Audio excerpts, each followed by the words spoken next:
Have you ever been afraid to speak English? You know, that nervousness that comes over you when someone walks up to you and asks you a question in English. Have you ever experienced this feeling? If so, today I'm going to give you 11 techniques to help you overcome this fear. Are you ready? Well then, let's jump right in. Technique number one: focus on communication rather than perfection.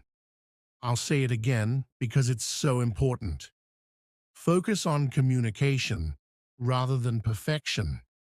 You see, this technique emphasizes the importance of getting your message across, rather than worrying about speaking flawlessly.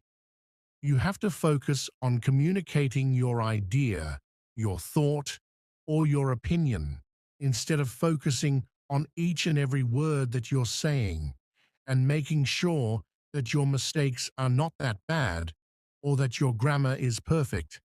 Focus on communication rather than perfection.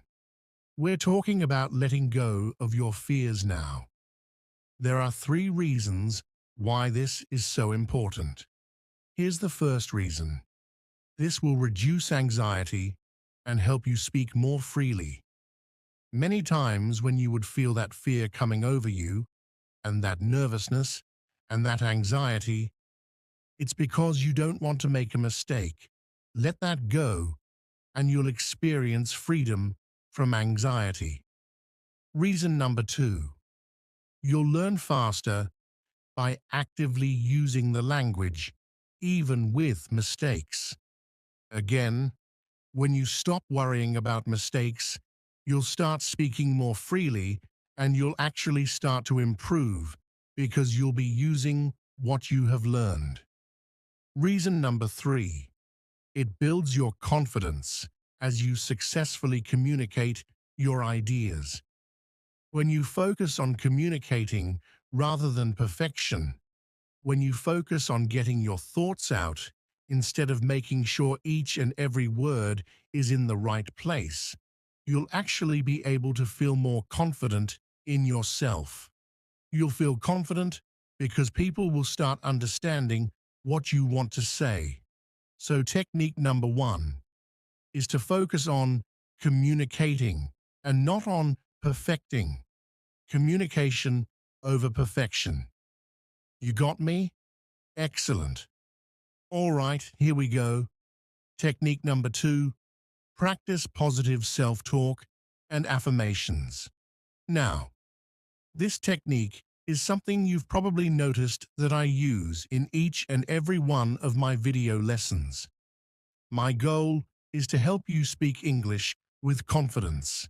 So in each video, not only do I want to teach you English, not only do I want to help you understand certain expressions and terms, I actually really want you to be confident in yourself.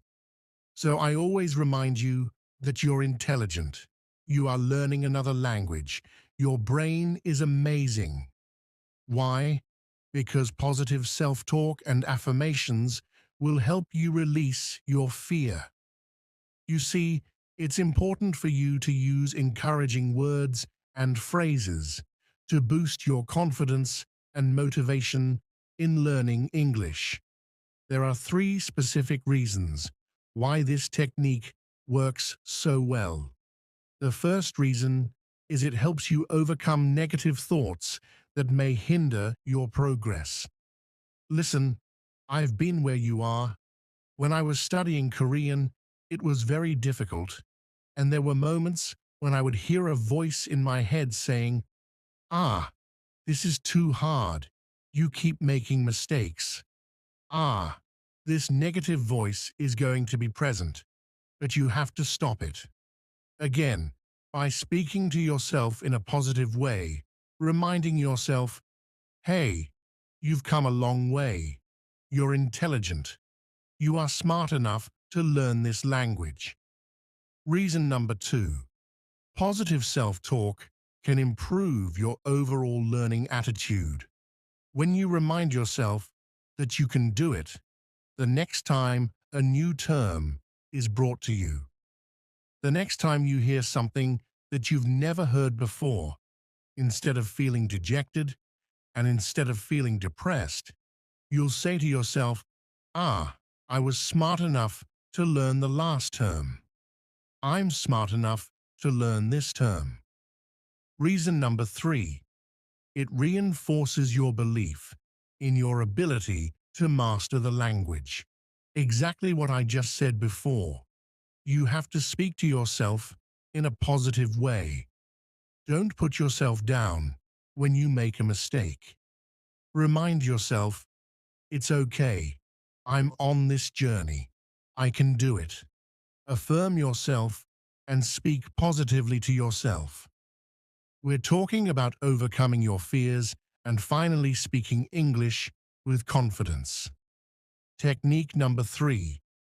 This technique is also very important.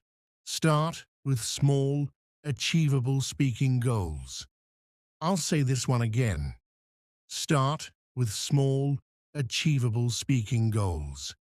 You see, it's important for you to set manageable objectives for your English speaking practice, gradually increasing difficulty over time. Let me be honest with you. What happens sometimes is that English learners will set very high goals. It's very good to set goals for yourself. But for example, I want to learn 1,000 English vocabulary words in 5 days. Now, it's a good goal to learn 1,000 English vocabulary words, but 5 days? That's a bit short, right? You have a life, you're working, you have a family. So it's important to set smaller, achievable goals, because when you set these large goals and don't achieve them, you suddenly start to feel down. You start to experience this fear when you go to speak because you weren't able to achieve other goals. So it's important to set small, achievable goals, and as time goes on, you increase those goals. Here are 3 reasons why this technique is so important. Reason number 1, it prevents overwhelm and keeps you motivated. You won't be overwhelmed by the 1,000 words you have to learn in 5 days, and you'll stay motivated because you'll be achieving each of your goals. Reason number 2, you'll build confidence as you consistently come on now, consistently achieve your goals. It's amazing what happens to you when you do what you said you would do. I'll say that again. It's amazing what will happen to you when you do what you say you will do. This builds confidence. Reason number 3, it allows you to track your progress more effectively, writing out your small, achievable goals and checking each and every one off the list. Technique number 4. Again, effective ways to overcome your fear. Record yourself, speaking and listen back to track your progress. Now, we talked about this in one of the previous lessons, the importance of recording yourself, whether it be a video or an audio clip, and then going back and listening to yourself. Use audio or video recordings to monitor your speaking skills and identify areas for improvement. This will help you overcome your fears because you're recognizing the points at which you struggle, the patterns, the words, the expressions that really cause you to feel a bit uncomfortable. Here are 3 reasons why this technique is so powerful. Reason number 1, it helps you become aware of your pronunciation intonation. Maybe they have a stronger accent. Maybe they feel like their pronunciation isn't that good. In order to remove that fear, record yourself and then review what you recorded, and you'll start to improve your pronunciation.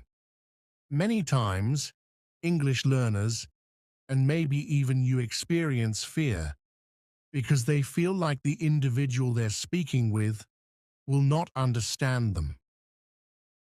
Reason number 2, you can track your progress over time and celebrate going back to affirmations, celebrate your improvements, and finally, it allows you to practice self-correction and develop a critical ear recognizing your mistakes and correcting them before you get into a conversation. Technique number 5, practice speaking in front of a mirror to build confidence. I absolutely love this one. Getting in front of a mirror and talking to yourself is going to feel odd. It's going to feel weird and awkward in the very beginning, but it works. This is a very powerful technique. You use a mirror to observe your facial expressions and your body language while speaking English, and you'll be able to self-correct. Here are 3 reasons why this is so powerful. Reason number 1, it helps you become more comfortable with how you look while speaking. When you can see yourself, you'll be able to recognize, when I say certain things, this is how I move. Let me change this. Let me adjust a bit. Reason number 2, it helps you practice maintaining eye contact and confident posture. This is powerful. Again, it helps you practice eye contact and keeping your posture in the right way. Eye contact is powerful. If all of a sudden, for those watching this lesson on YouTube, if all of a sudden I kind of looked away for the entire lesson and you didn't know what was going on, you'd feel a little bit awkward. Now, when I look at my screen as I'm teaching you, I always make sure to come back to you and give you eye contact because eye contact is important when you're speaking to or with someone. Reason number 3, speaking in front of a mirror is important because it allows you to focus on your mouth movements for better pronunciation. You notice that, right? Again, for those watching, you noticed I slowed down and you saw my mouth moving in a specific way. You can watch your mouth movements when you practice in front of a mirror. Technique number 7, prepare and practice common phrases for various situations. First word, again, prepare. You see, learn and rehearse frequently used expressions and sentences for different contexts. When you keep a notebook, we talked about journaling in one of our previous lessons as well. When you keep a notebook and you write down new phrases you've learned, or these common phrases and expressions used in real life, and then practice them. When you're aloe in front of your mirror, when you're recording yourself, then when you get to an actual conversation, your brain says, we've practiced this before. Let's use these expressions. Here are the 3 reasons why this technique is so powerful. Reason number confidence in conversations. 1, it builds your handling every day. It's all about confidence. This is why, as an English teacher, I focus so much on helping you feel more confident. My friend, listen. You know a lot. You've studied tons of books. I'm going to leave that in there. You've taken many courses. You know a lot. Now it's time for you to use what you've learned in a confident way. Reason number 2, you'll be able to respond more quickly and naturally in common situations when you practice ahead of time. Reason number 3, it helps you expand your vocabulary and improve your fluency. The more you practice, the more you'll be able to use these expressions and words in real life. Technique number 8, gradually expose yourself to more challenging speaking scenarios. Listen, if you don't want to be afraid, if you want to feel prepared, you have to practice ahead of time. So again, you have to expose yourself to more challenging speaking scenarios. In other words, progressively engage in more complex or intimidating English-speaking situations, those situations that normally would cause you to pull back. Instead, now go directly into those conversations. Make an effort. Don't be afraid of making mistakes. Why is this technique so important? Reason number one, it helps you build resilience and adaptability in your language use. You can do it. Believe in yourself. Reason number two, you'll expand your comfort zone and improve your overall communication skills. You'll get better the more you are stretched. Reason number three, it prepares you for real-life situations where you'll need to use English. This technique is going to help you a lot because it's going to show you just how good you can be. Technique number 9, set realistic expectations for your language learning journey. Now this ties into our earlier technique where you have to set small, achievable goals. Now we're talking about setting realistic expectations. Earlier, I mentioned trying to learn 1,000 English vocabulary words in 5 days. That's not really realistic. You might be able to memorize them, but using them. So, again, understand that language learning is a gradual process and avoid setting unrealistic goals, my friend. When you want something, you must work for it. Fluency does not come in one day. It is like planting a tree. You put the seed in the ground, water it, and give it sunshine every day. You care for it, and then one day the tree grows big and strong. The same is true for fluency.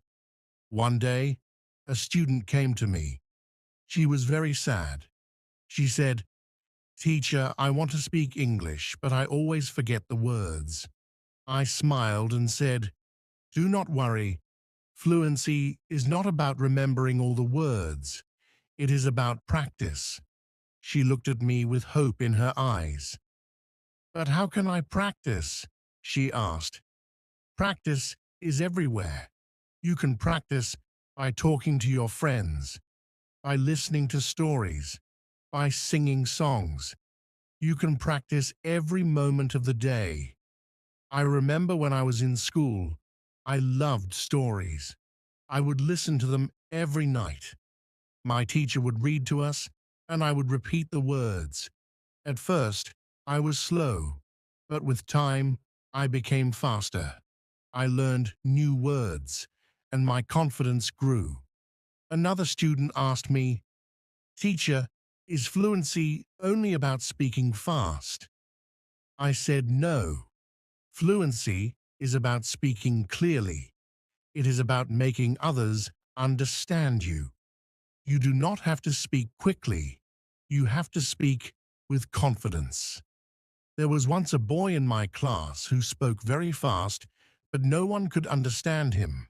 Slow down. Speak clearly. Use simple words. He listened, and soon everyone could understand him. He became more confident and enjoyed speaking in English. Fluency is like a journey. You take one step at a time. You do not rush.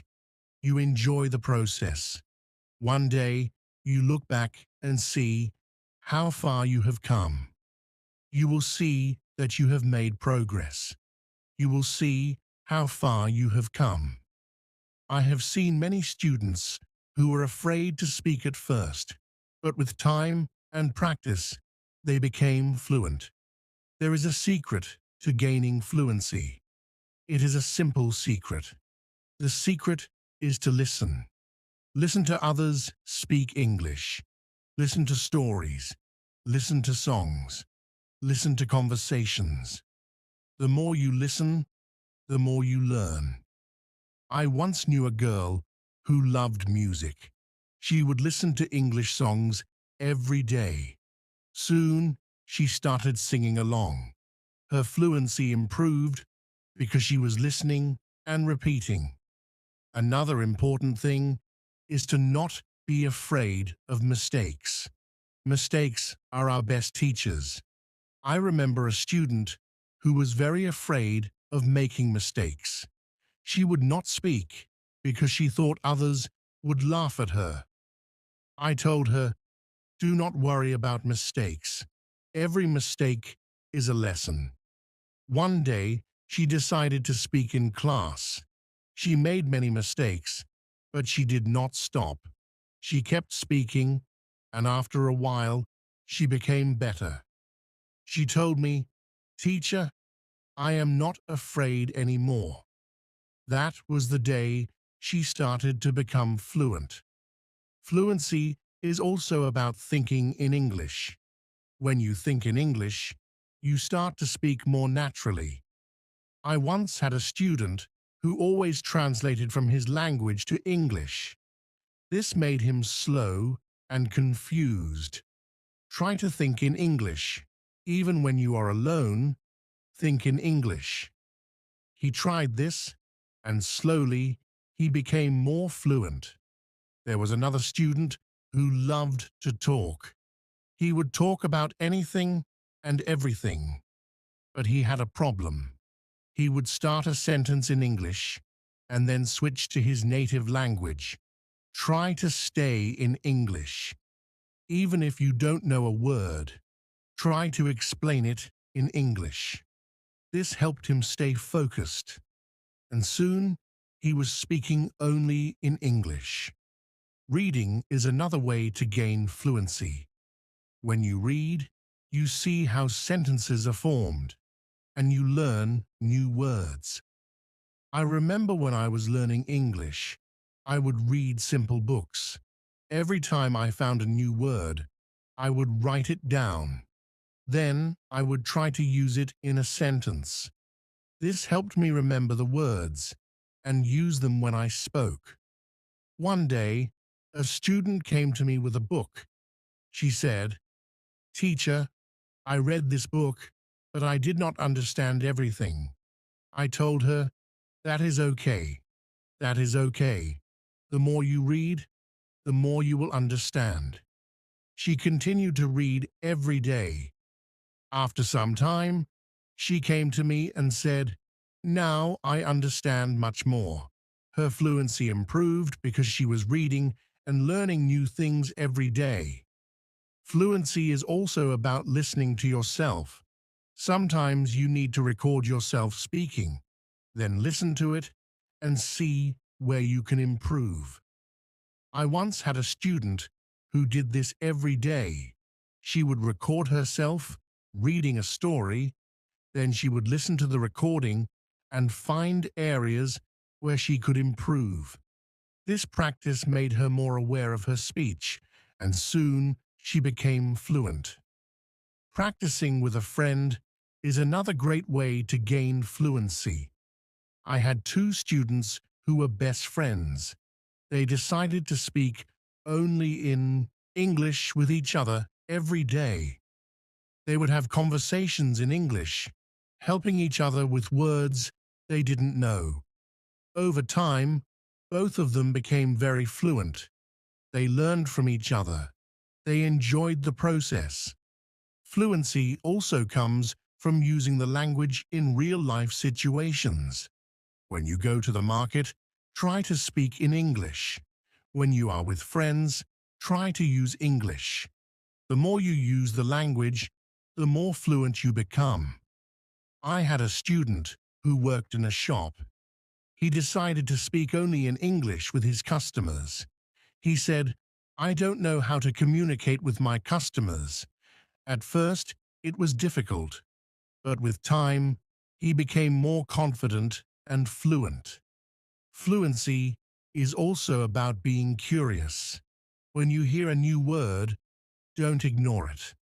Find out what it means and try to use it in your next conversation. I remember a student who was very curious. Every time he heard a new word, he would ask me what it meant. He would ask me what it meant. Then he would try to use that word as much as possible. His vocabulary grew, and so did his fluency. It is also important to have a goal. Ask yourself, why do I want to be fluent in English? When you have a clear goal, you are more motivated. I knew a student who wanted to travel to an English-speaking country. This was her goal. She practiced speaking English because she wanted to be ready for her trip. Her goal kept her motivated, and she became fluent before she traveled. I also tell my students to enjoy the process. Fluency does not come overnight. It takes time, but if you enjoy the journey, it becomes easier. I once had a student who loved watching English movies. He would watch one movie every night. At first, he used subtitles, but after a while, he started watching without them. He enjoyed the movies, and at the same time, he was improving his fluency. Fluency is about repetition. The more you repeat, the better you become. I remember a student who loved to repeat sentences. He would hear something in class and then say it over and over again. This helped him a lot. I remember a student who loved to repeat sentences. This helped him remember the sentences, and soon he was using them in his daily conversations. Speaking with different people also helps with fluency. Every person has a different way of speaking. When you talk to different people, you learn different styles of speaking. I once had a student who was very shy. He only spoke to me. I encouraged him to speak to other students. At first he was nervous, but with time he became more comfortable. He learned new ways of expressing himself, and his fluency improved. Sometimes it is good to practice speaking about topics you love. When you talk about something you enjoy, you are more passionate and the words come more easily. I had a student who loved football. Every day he would talk to me about football. This helped him become more fluent because he was speaking about something he was excited about. Fluency also comes from understanding that it's okay to not know everything. Sometimes you may not know a word, and that is okay.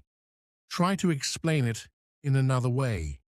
I had a student who always wanted to know the exact word for everything. If he didn't know the word, he would stop speaking. I told him, if you don't know the word, try to describe it. This helped him keep the conversation going even when he didn't know the exact word. A student once asked me, "Teacher, how long will it take to become fluent?" Do not stop.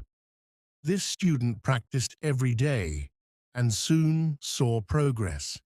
Sometimes it is helpful to practice in front of a mirror. When you see yourself speaking, you become more aware of your expressions and gestures. I had a student who was very shy. She did not like to speak in front of others. I told her to practice in front of a mirror. This helped her become more confident, and soon she was speaking more fluently. Another student asked me, "Teacher, what should I do if I forget a word while speaking?" I told him, "Do not stop. Keep talking. Sometimes the word will come to you later. If not, use another word. Another word." This helped him stay calm when speaking, and he didn't worry about forgetting words. It is also important to take breaks. Sometimes your brain needs rest, After a long day of practice, it is good to relax. I knew a student who practiced all the time. She became very tired and started to feel frustrated. I told her, take a break, relax, come back tomorrow with a fresh mind. After taking breaks, she felt better and her fluency continued to improve. Fluency is also about using the language in creative ways.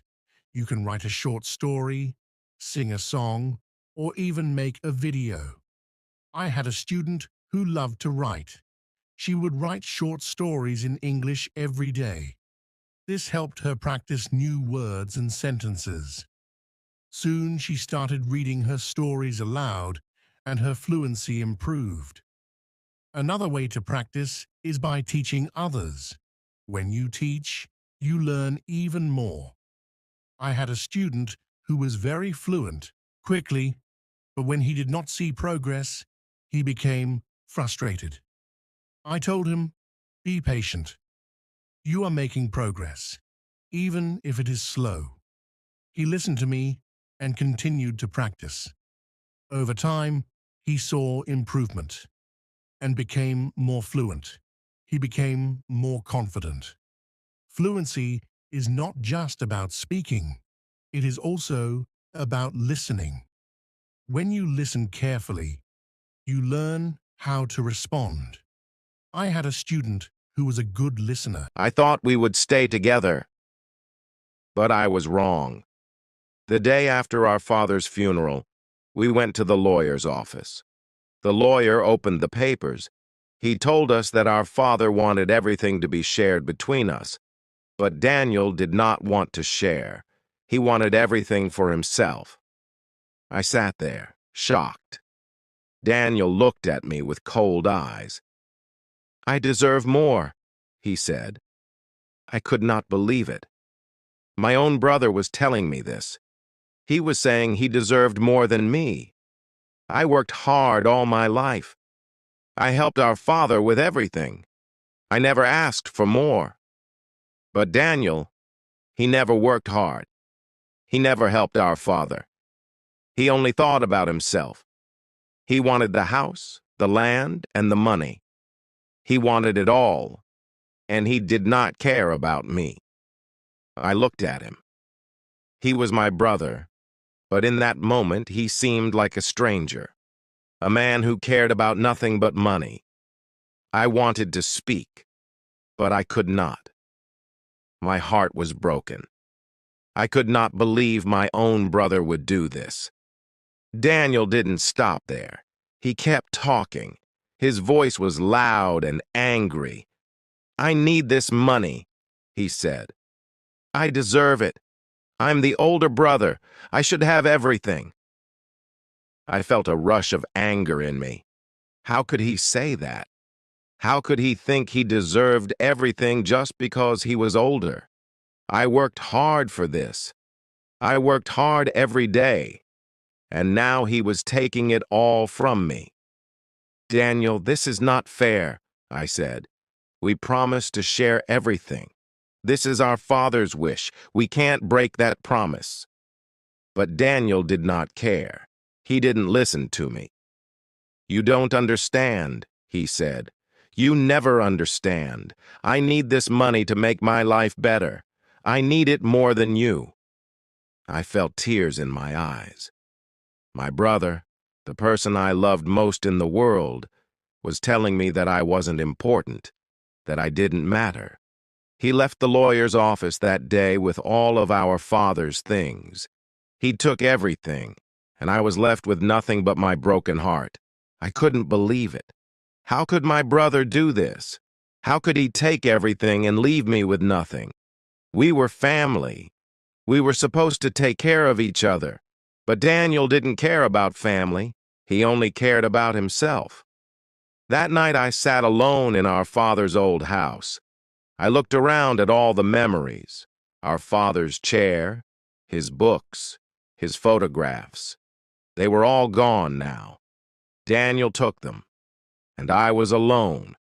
It was the hardest thing I ever had to do, but I knew I had to leave, not with all the pain he caused. I packed my things.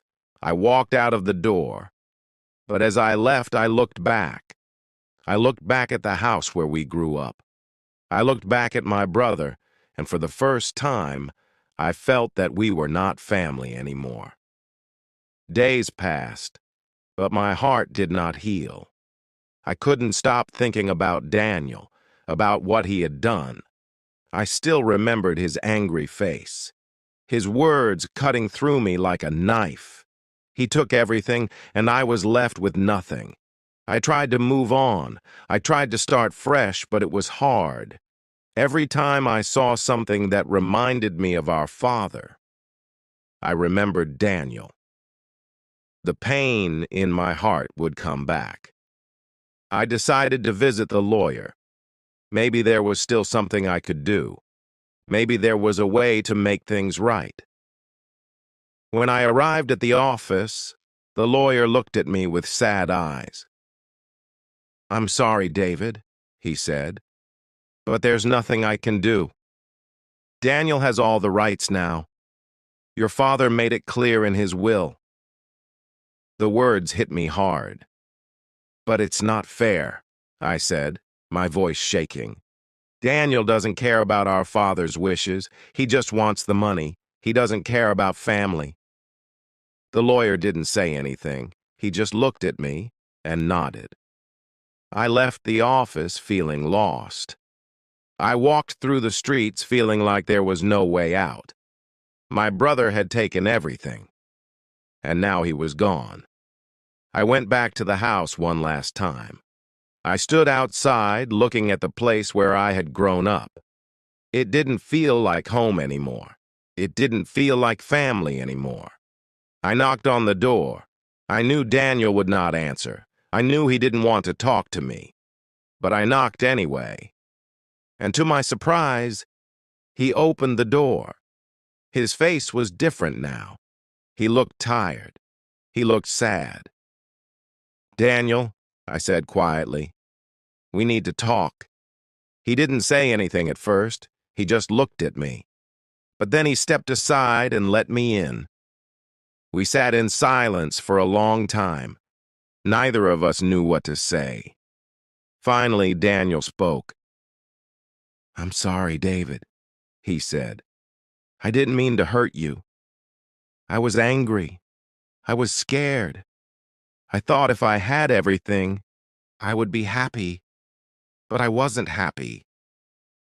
I didn't know what to say. I didn't know if I could forgive him. We sat in silence for a while longer. But for the first time in weeks, I felt a little peace. Maybe things wouldn't be perfect. Maybe we couldn't fix everything. But at least we were talking again. Maybe, just maybe, we could start to heal. The days after our conversation were quiet. It wasn't easy, and we didn't speak much. But something had changed between us. There was no anger, no hate. It was as if the wall between us had begun to fall, piece by piece. Daniel stayed in the house. He didn't ask for more money, and he didn't bring up the past. I could tell he was struggling with guilt, and I understood. I was struggling too. One afternoon, I came home and found him sitting at the kitchen table. He was looking at an old photograph. It was of the two of us when we were children. I didn't say anything at first. I just stood there, watching him. Finally, he looked up at me. "I miss him, Mike," he said softly. "I miss Dad." I didn't know what to say. Part of me wanted to shout, to remind him of what he had done. But another part of me felt sadness, too. We both missed our father. We both felt the empty space he had left behind. "I miss him, too," I said quietly. "I don't know why you did what you did, Daniel. But I know you're hurting." Daniel's eyes filled with tears. "I don't know what happened to me. I just wanted to feel important. I thought the money would make me feel that way, but now it feels empty. I can't fix what I've done. For a moment, we just sat there, not speaking. The weight of the past was heavy, but at that moment I realized something. Maybe we couldn't fix everything, but we could try to rebuild. I don't know if I can forgive you yet, I said slowly, but I want to try. I don't want to live with this pain anymore. Daniel nodded. I understand. I don't expect forgiveness right away, but I'm here, Mike. I'm trying. That night, I went to bed feeling strange. It was the feeling of something starting to change, something starting to heal. The next day, Daniel came to me. Mike, I want to make things right, he said. I know I can't fix everything, but I can start by giving back what I took. It wasn't much, but it was a start. He handed me a small envelope with a note inside. I'm sorry, the note said. This is for Dad. It wasn't the end of our story, but it was the beginning of something new. Maybe we would never be the same as we were before. Maybe we couldn't go back to the way things were, but we could move forward. Together. The days that followed were different. Daniel and I didn't talk about the past anymore, but there was a change in the air. It was as if we were both waiting for something, waiting for the healing to begin. I could see that Daniel was trying. He began to help around the house more. He fixed things that had been broken for years, and he even started to spend more time with the family. It wasn't perfect, but it was better than before. One evening, we sat together in the living room. The TV was on, but neither of us were really watching. It was just the two of us, sitting in silence. Finally, Daniel spoke. Mike, I know it won't be easy. I know I've hurt you, but I want to be a better brother. I want to be someone you can trust again. I looked at him. I could see the sincerity in his eyes. For the first time in a long time, I believed him. I don't know if I can trust you yet, I said softly, but I'm willing to try. Daniel smiled, and I could see a small light in his eyes. It was a small step, but it was something. The following weeks were full of small changes. We didn't have big fights anymore. We didn't argue over the money or the past. We just started to live our lives day by day, trying to move forward. It wasn't perfect. There were still moments when the weight of what had happened hung over us, but we were both learning to live with it. And for the first time in a long time, I felt hope. One day we went for a walk together. It was a quiet afternoon, and the weather was perfect. As we walked, we talked about the future, about the things we wanted to do and the things we hoped for. It wasn't a deep conversation, but it was one of the most honest conversations we had ever had. I think we'll be okay, Mike, Daniel said as we walked. I think we'll find a way to make things right. I hope so, I replied. But it'll take time. And as we continued to walk, I realized that maybe, just maybe, we would find a way to rebuild not just the things we had lost, but our relationship too. It wasn't going to be easy, but it was a start, and that was all I needed. It had been a few months since that walk. Things were different now. Daniel and I still didn't always agree, but the anger that once filled our conversations was gone.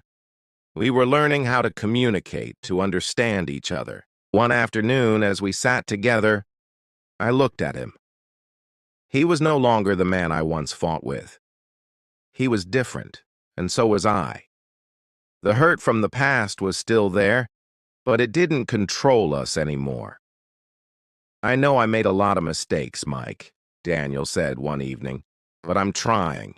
I really am. I know. I said quietly, and I'm trying too. The weight of the past seemed a little lighter now. There were still times when the past felt too heavy, but those times were becoming fewer. One day, Daniel invited me to a small celebration. It wasn't a big event, just a simple gathering with close friends and family. But it was important to him, and I could tell it meant a lot.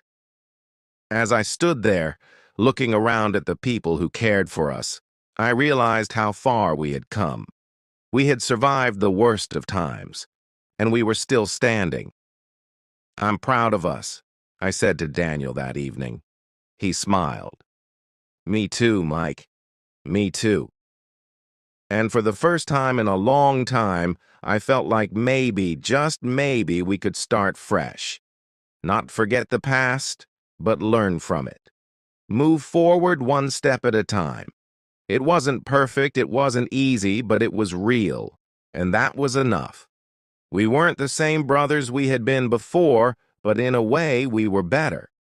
We had learned from our mistakes, and we had found a way to rebuild. And as I looked at Daniel, I knew that our bond, though scarred, was still strong. We had made it through the hardest part, and maybe, just maybe, we could both find peace. This was the beginning of something new. We've covered a lot today. Thanks for being a great audience. See you next time.